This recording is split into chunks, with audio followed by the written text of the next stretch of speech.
Let's go! The AT&T Stadium crowd is making a lot of noise. I hope for the same thing. It is as expecting of this place. Come on, take the ball away, America's team! America's team! That's who we are! There was some good, some bad, and some ugly by the Cowboys in their 38-31 loss to Seattle, putting them at 1-2 to start the season. Welcome into Cowboys Flashback. I'm Dani Sureck. The good. There were solid performances offensively by Dallas, including some big-time plays by the wide receivers. Michael Gallup and Cedric Wilson both had 100-yard games, and quarterback Dak Prescott threw for an impressive 472 yards. The bad. There are still concerns defensively. There were some awfully busted coverages by the secondary, which led to multiple Seattle touchdowns who had players wide open. There was also a slew of penalties in which Seattle took advantage and scored on the ensuing plays. The ugly. Special teams was anything but. A muffed kick return by Tony Pollard put the Cowboys on the 1-yard line, which led to a Seattle safety. Kicker Greg Zuerlein missed 2 extra points. Head coach Mike McCarthy stays positive about the big picture with this team, despite those mistakes. Obviously, a lot went on during the course of the game. I thought the guys battled, as they always do.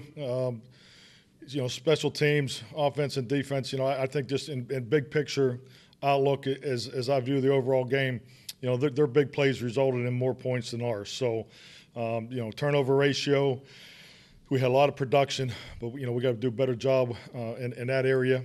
I thought that our guys did a lot of very good things defensively, getting off the field, but the ability to keep the quarterback in the pocket in key times was a challenge. So, obviously, we had a chance to go down there and tie it or go for the win at the end, but we just didn't get that part done. So with that, I'll take your questions. Mike, can you talk about that last sequence there when you're in position to potentially tie it with 25 seconds left and just the offensive plays and what didn't connect for you at that time?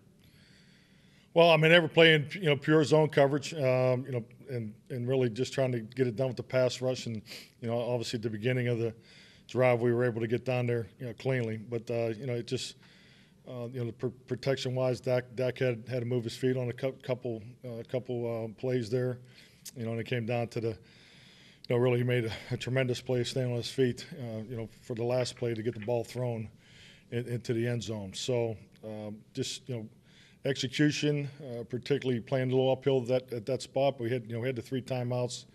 We'll be better next time for it.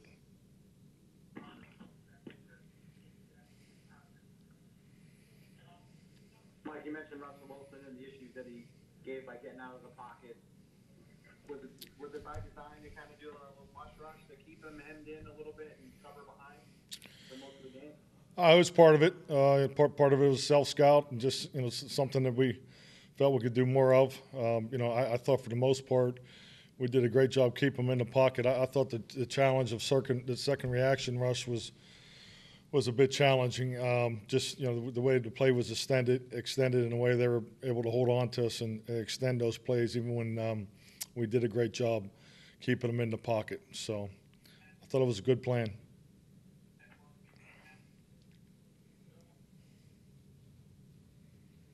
Mike, you mentioned the turnover ratio. Can you talk about the turnover at the end of the first half and then the turnover to come out to start the third quarter and just what that did for the dynamic of the game at that point? Well, the one before the half is you're looking to go in and get a score going in and score coming out. It's always a huge momentum opportunity as a football team. That's part of that's part of the equation why we defer in the coin toss. So to me it is.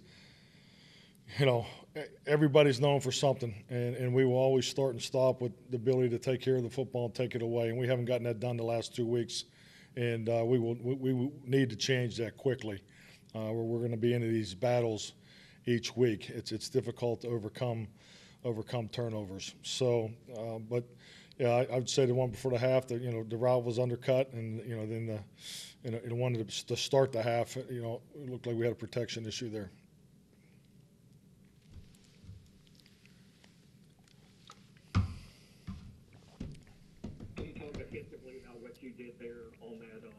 when they scored on that final possession where you had them on 3rd and 3 and stuff, and then the 4th down, and they were able to get out there? I mean, they did a good job on the 4th down, extend the play. So good execution on their part, and they hit the backside hole on the post for the big play for the touchdown. I thought that we did a poor job on the 2-point play, on the quarterback keep, but they made more key plays than we did. I think when you look at the numbers, and I haven't seen them yet, but we had a lot of production, but they're the key plays in the game that they got to give those guys credit. Mike, on some of the big plays, Tyler Lockett specifically, with him running wide open, just how do you guys clean that up? How do you guys improve in that area? Well, we'll get on the plane, watch the tape, we'll correct it, and we'll get back here in the morning, start through the Monday phase of getting the players through the weight room and obviously sit down and correct every single play as coaches and players. Plenty of mistakes from the Cowboys secondary. However, one of the most impressive plays of the game came from that position group when cornerback Trayvon Diggs prevented a Seattle touchdown. We'll hear from the rookie on that impressive play as well as his comfort level through the first 3 games of his NFL career next. Dallas Cowboys Flashback, presented by Reliant, is brought to you by AT&T. Rico's products make every game a home game with Rico's.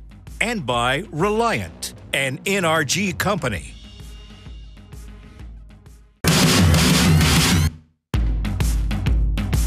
This segment is brought to you by AT&T. 2nd down and 11.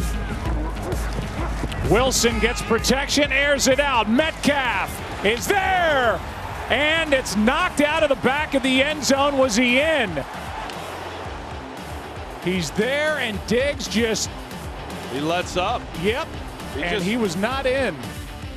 Rookie cornerback Trayvon Diggs with a defensive play of the game. After getting beat by Seahawks wide receiver DK Metcalf, who got a little cocky entering the end zone and lazy securing the ball, Diggs catches up to Metcalf and punches the ball out of his hands. It was a 62-yard catch when it should have been a 63-yard touchdown.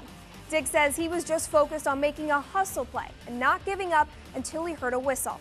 He says he's starting to feel a little more comfortable now that he has 3 NFL games under his belt. I feel like, I've improved, just trying to improve every game, just focusing, just locking in and, just rolling with the punches, honestly. But, just being out there and, more reps I get, the more I'm out there, the game is becoming slower and everything is becoming, sort of a bit easier as far as, the game speed and things like that. So, just focusing and, just slowing the game down. And I feel like that helps me out a lot.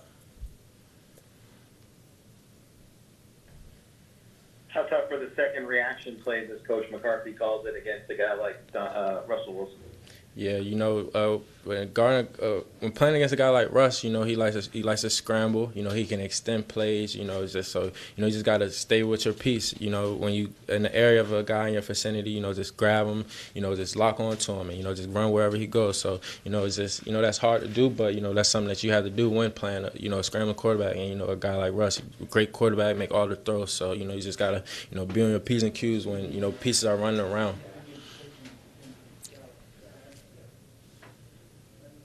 What do you think when you see 38 points in the scoreboard there for Seattle? Obviously, you have to look at the film to get a real great feel for what happened, but just coming off the field, how do you surmise that happened, 38 points? Yeah, it happened on the defense, just like I said before, miscommunication. Most of the plays that we gave them was because of us. So, we got to fix that. And, we fixed that. The score may be different. So, it's just, communication. I got all the faith in all of us. So it takes all of us. So, we're going to get it done. Was miscommunication, was that a talking point for the defense going into this game after the number of mental errors last week? Yeah, it's just something that, you got to keep working on, communicating, just, gelling with your guys and communicating, But I feel like, we got the jitters out and, everybody, we had those 3 games. So, just moving forward and, I feel like going forward, the details going to get cleaned up. Diggs says the coverage mistakes by the secondary, which led to Seattle scoring multiple times from being wide open, all comes from miscommunication by the Cowboys. He feels that they will be better prepared come Week 4 when they face the Browns. It took about 3 weeks, but we finally saw some disruptive pass rushing from this Cowboys defensive line as they start to build some chemistry. On the other side of the break, we hear from the league sack leader on this Cowboys defensive line. Don't go anywhere. This segment was brought to you by AT&T.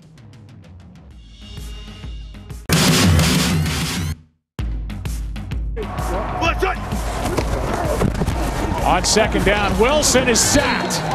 Sacks have been hard to come by, and that's Aldon Smith. Welcome back to Cowboys Flashback. This Cowboys defensive line was the most disruptive they've been yet so far in Week 3 against Seattle. They sacked quarterback Russell Wilson 4 times and hit him an additional 8. Defensive end Aldon Smith racked up 3 of the team's 4 sacks this week, giving him 4 so far this season, which tops the league. Smith has been the most productive defensive lineman for this Cowboys team, which is an incredible comeback for him because he hasn't played in the league in 5 years. Smith credits his personal success from this week's game to his teammates. I don't know, I just feel like I try to bring my A game every time I go out and play. I work well with the other guys. We work well with each other, and rushing him is a team effort for sure, especially with this quarterback. So if it wasn't for the other guys playing their roles and doing things, then it would have been much tougher for me to make some plays out there. How difficult it is to defend him when he's going for that 2-point conversion down there. He's got a little bit of room. There's a lot of movement. Just how hard it is to get to him when you know he's giving the ball pretty quickly. He's a talented quarterback, and so obviously you would prefer not to have him in that type of situation, but it is what it is, and he just made a play and we didn't down there. Aldon, you guys had a few busts on the back end of the defense. Is there anything to the notion that with this new scheme coming in, without any preseason, how much tougher has that made it for you guys to try and fully digest this defense so that you can avoid some of those mistakes? I feel like I said this earlier in the week, and in regards to the scheme and our defense and where we're at, I feel as if we can just keep improving every week, and that's the main goal. I think if we are going backwards and not getting better, then we obviously can talk about a lot of different things. But right now, with where we're at, I do feel as if we are getting better and growing each week. I think that's an important point. So I always want to ask you to elaborate. Where do you find the areas are that you can sense that growth, that it is coming? What's that? What are the areas where you can kind of sense that growth and that the defense is coming? Like, where are those areas that are encouraging and you believe are headed in the right direction? I want to say overall, because honestly, I feel like every week we've had a different obstacle. We had a starting linebacker go out the first week. Second week, it's always been something that was new for us. So us coming together, and getting a rhythm as a collective, I'm excited to see what happens next game. Smith says the defense needs to do a better job at the start of games. He believes that'll come naturally as the team spends more time together in practices and games. Right after this, we switch gears to the offensive side of the ball. Don't go anywhere.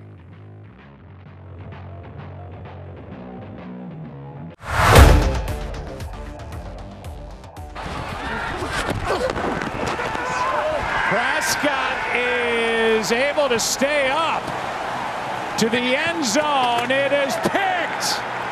Seahawks take over. Quarterback Dak Prescott trying to save the game on the last throw. It ends up in a crowded end zone and gets picked off by Seattle. For the second week in a row, he looked poised and controlled while leading his team from behind. Prescott joins Jameis Winston as the only 2 quarterbacks to throw for 450 yards in consecutive games. Unfortunately, that effort by Prescott was not enough to lead his team to a comeback victory this week. Let's hear from Prescott at the podium after the Cowboys' 38-31 loss to Seattle. Yeah, I mean, for sure, I want the ball in my hands. I'm never going to shy away from the moment of having the ball in my hands, having a chance to win the game. I want to make those throws, and I want to have that opportunity. So we've just got to be better, starting with myself, of converting those and making more of these games, one-scored games, wins for us. And I know we will. We'll just go back this week of a tough practice, have some tough practices, get back on it, pay attention to the details, and we'll change this thing around. I mean, we've got a long way to go. We're just 1-2. Early miscues again for the second straight week. Early miscues put y'all in a hole. Say again? Early miscues. We're in a hole because of early miscues, early mistakes, missed extra points, safety, turnovers, just a number of things that you hurt yourselves with. Right, yeah, I mean, continuously look at it. The last 3 weeks, we're only stopping ourselves. So we've got to get out of our own way.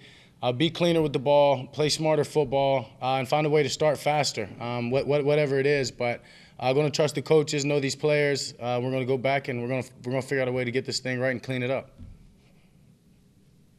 How do you feel the offensive line responded tonight after having some more injuries and having to shuffle guys in there? Yeah, those guys are working their ass off. I mean, that's all you can ask for them. They're getting in there, they're fighting, they're competing. Some young guys moving Zach out to tackle. Probably hadn't done that since college. Those guys are going to do whatever it takes, and they're fighting, and I'm right there fighting with them. So I'll credit those guys. Win or loss, I'm thankful to have them up front, and I know they're going to battle for me. Did you think it settled down a little bit after the change there on the offensive line in terms of how they were playing?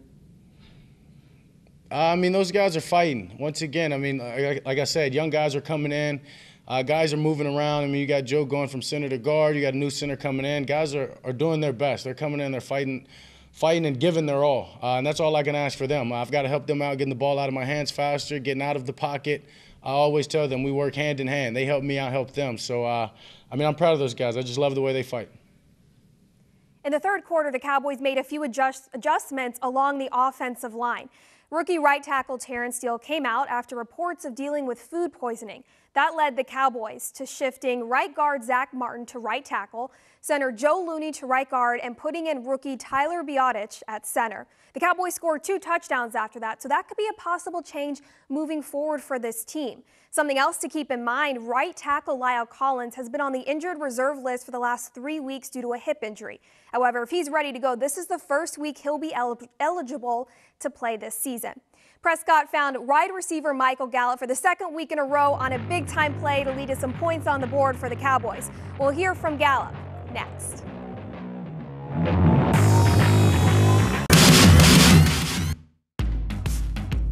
Wide receiver Michael Gallup is playing like a #1 receiver this year. He had an impressive 43-yard touchdown in Sunday's game, his first touchdown of the year, and his first 100-yard game of the year as well. He finished with 138. It's the second week in a row quarterback Dak Prescott has found Gallup for those big yard plays when the Cowboys have needed it most. Gallup says if that's the way it's going to work out every week, Prescott finding him in those clutch moments, he'll be ready. I mean, you know, it's not even really just like the last plays of the game. I mean, we had some plays that we would love to have back early on. Obviously, got a lot of flags called on us this game. But, I mean, we worked hard today. So, you know, it's not on anybody. It's just it's a group. What's the problem early in the game? I mean, the second straight week you guys have had a number of, self-inflicted wounds that put y'all in an early hole. I mean, for the most part, I mean, I would just say, you know, everybody's excited, ready to go, but, you know, not everybody at the same time is, you know, always locked in on every single little detail. So it happens. You know, everybody gets rowdy, things happen, everybody's flying around, but we just got to be better coming out the gate.